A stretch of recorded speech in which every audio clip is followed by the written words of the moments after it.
From dust to diamonds, every step felt like betrayal. Halimat Adamu had never felt this kind of stillness, not even in the nights after her father's funeral, when grief clung to her like wet clothes.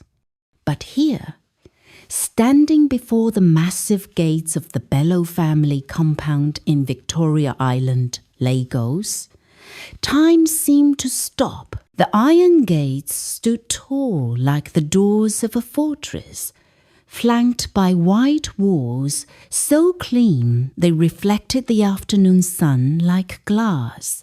Armed security guards watched from both sides, stiff and silent, like they were trained not just to protect, but to intimidate. Halimat's palms were sweaty as she clutched her warm brown leather bag, the same one she used during her university days, stitched on one side with faded thread.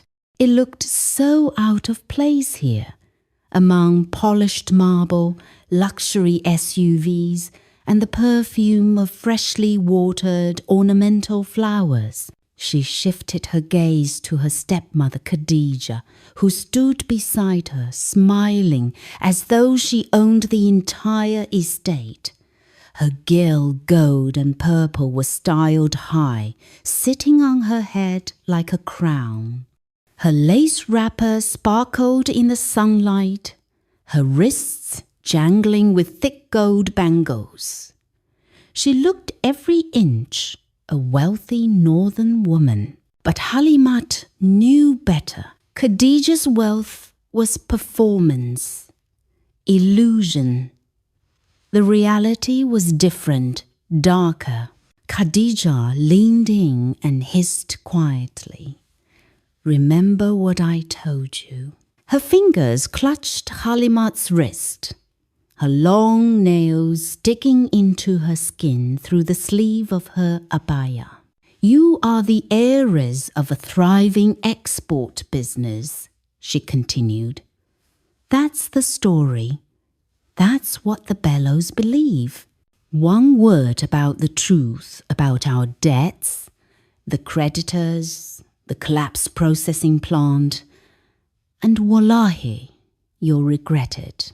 Halimat bit her lip to stop herself from speaking. What could she say?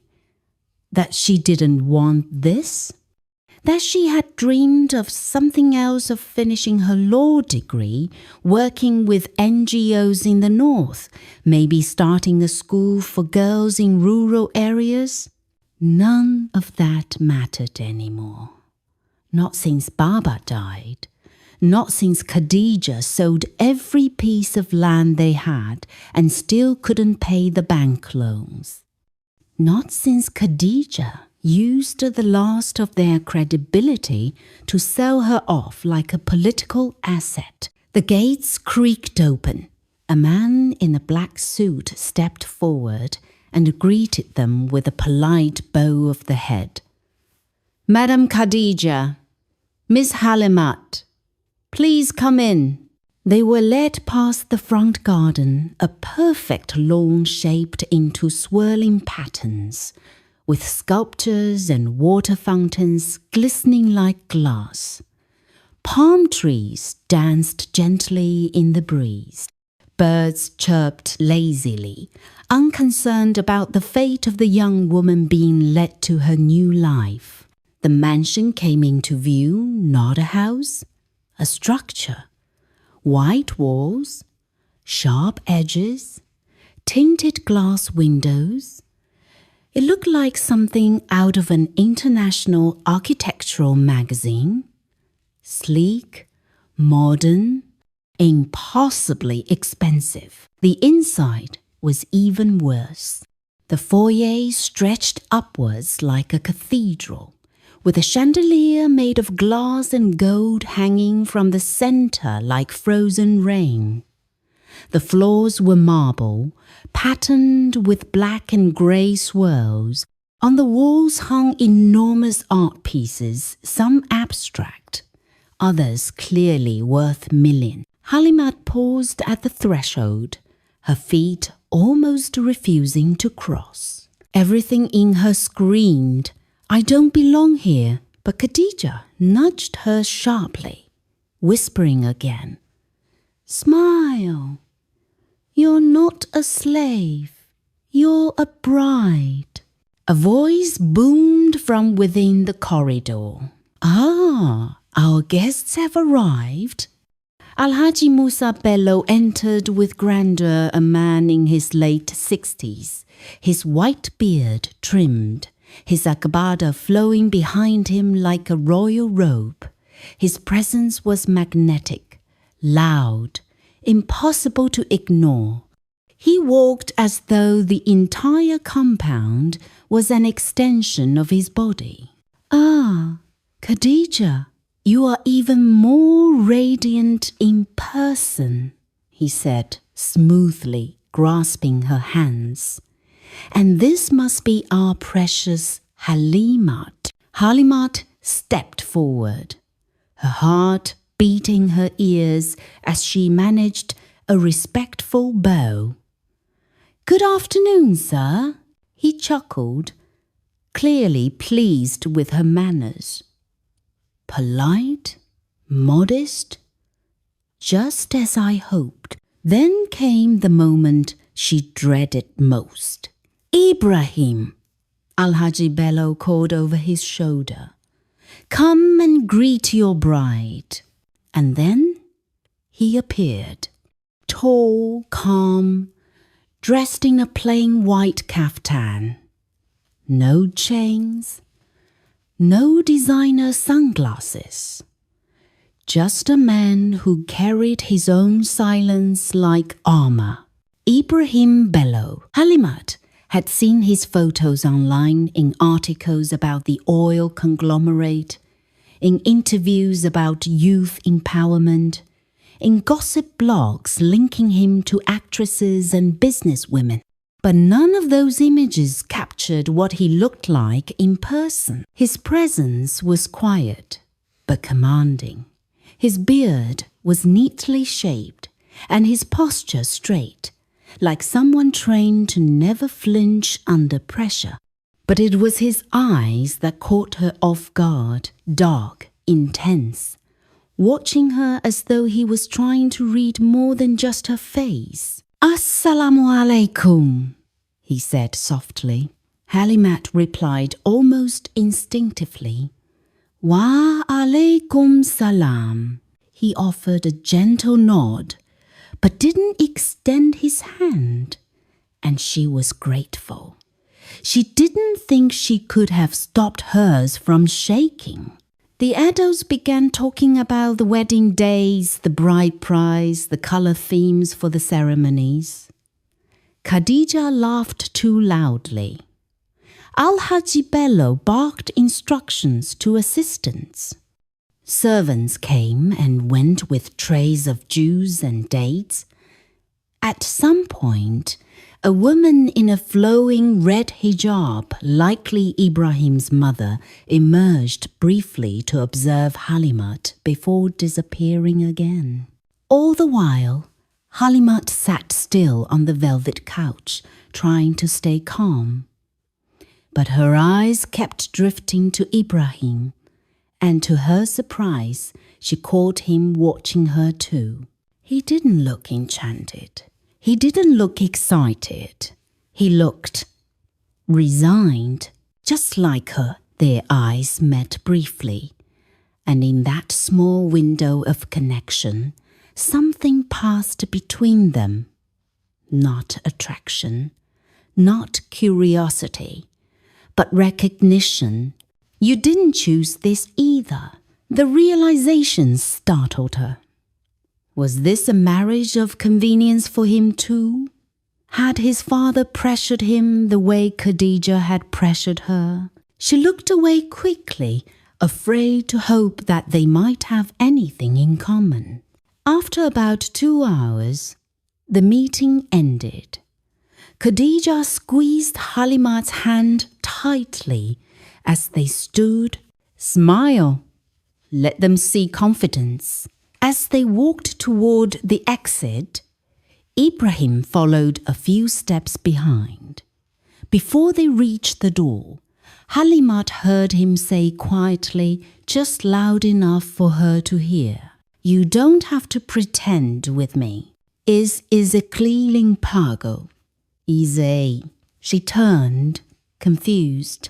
He offered the barest hint of a smile, and then he walked past her and out the door. Sometimes the person you're forced to live with becomes the only one who truly sees you. The first days after the wedding were silent. Not just quiet, but silent, in the way that felt heavy, deliberate, and unnatural.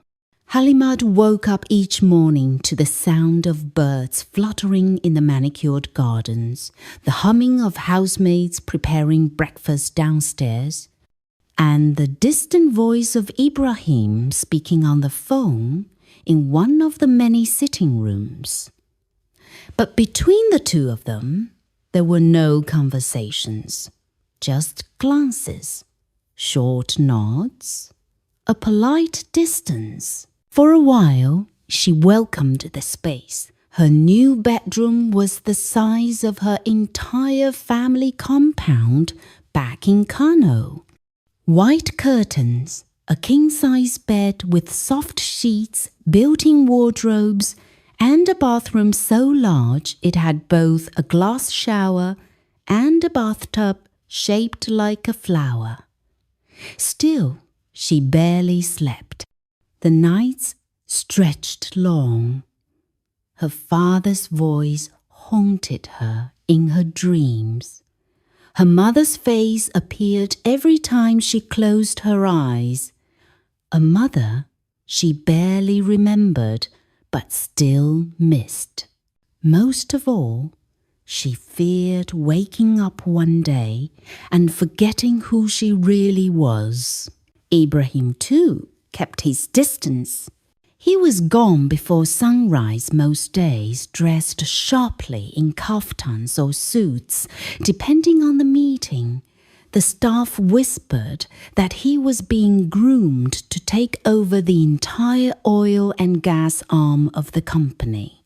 Some days he returned late, retreating straight to his study or gym. Other days, she barely saw him at all. But it wasn't hostility that separated them. It was an invisible wall.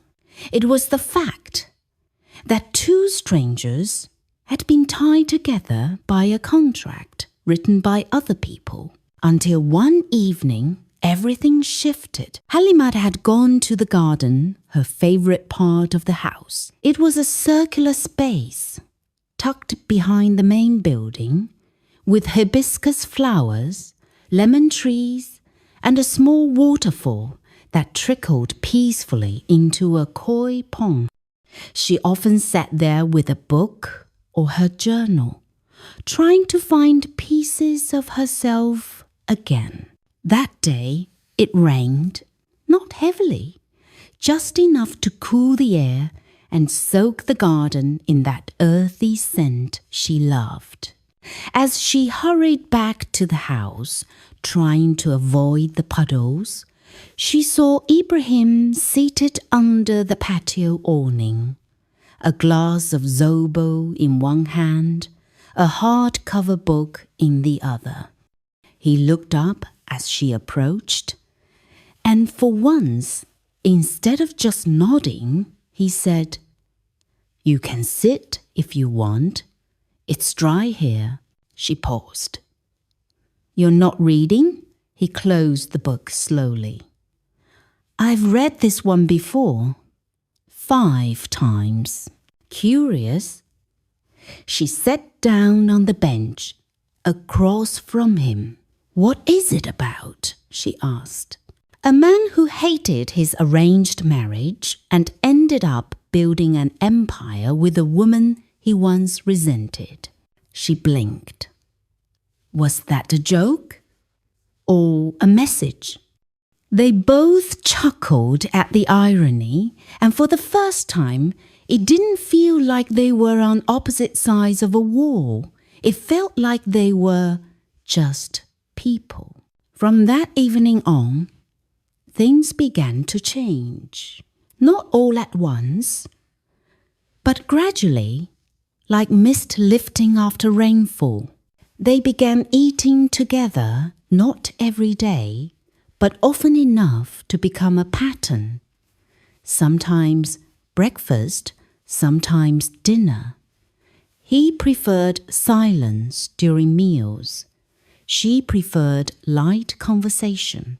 Slowly, they met in the middle. She learned he hated overcooked eggs, loved mangoes, and listened to Fela Kuti when stressed. He learned she loved sewing, missed teaching the Quran to neighborhood children, and had dreams of starting a foundation for rural girls. It was during one of those dinners, over a bowl of tuwo and miyang kuka, that he asked her, "What do you want to do with your life, Halimat?" She blinked.